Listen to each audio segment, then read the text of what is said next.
LiteFinance, the world of financial freedom. Hello, it's Monday, February 20th, so it is time to start the market forecast. During this week, we will get a variety of data, many of which we kind of already got previously. So we will discuss which are the most important ones, and after that we will summarize some key fundamental factors based on which we will make some trading plan for upcoming days.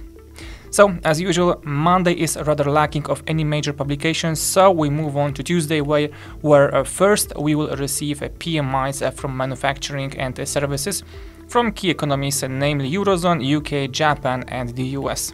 Then we will get inflation data from Canada, and during the night from Tuesday to Wednesday another central bank, this time from New Zealand, will decide most likely to raise their interest rate by another 50 basis points.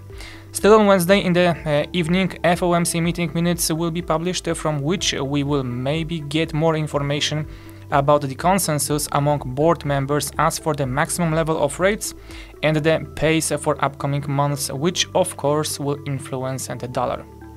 On Thursday, we will get a CPI from the Eurozone, which we already received a preliminary figure in the beginning of the month, so unless we see some bigger deviation from the initial numbers, there shouldn't make a difference for the traders during this day. And the same thing with the US GDP final reading, which will be published a couple hours later. Finally, on Friday, the most interesting are going to be the PCE numbers from the US, which, as we know, is one of the most important gauges which measure the inflation in the United States. So the most aggressive hawks, including the president of the St. Louis Fed, James Bullard, believe that bringing the rate to 5.5% as soon as possible is necessary to lower inflation to 2% target. The head of the Richmond Fed, Thomas Barkin, does not agree with this.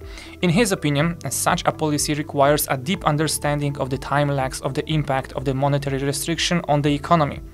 It is better to move gradually by increasing the borrowing cost by the traditional 25 basis points, as it is possible to understand when it is better to stop.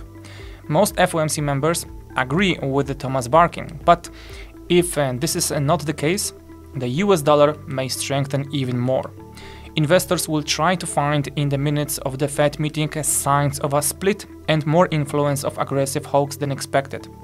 However, this will happen in the middle of the week.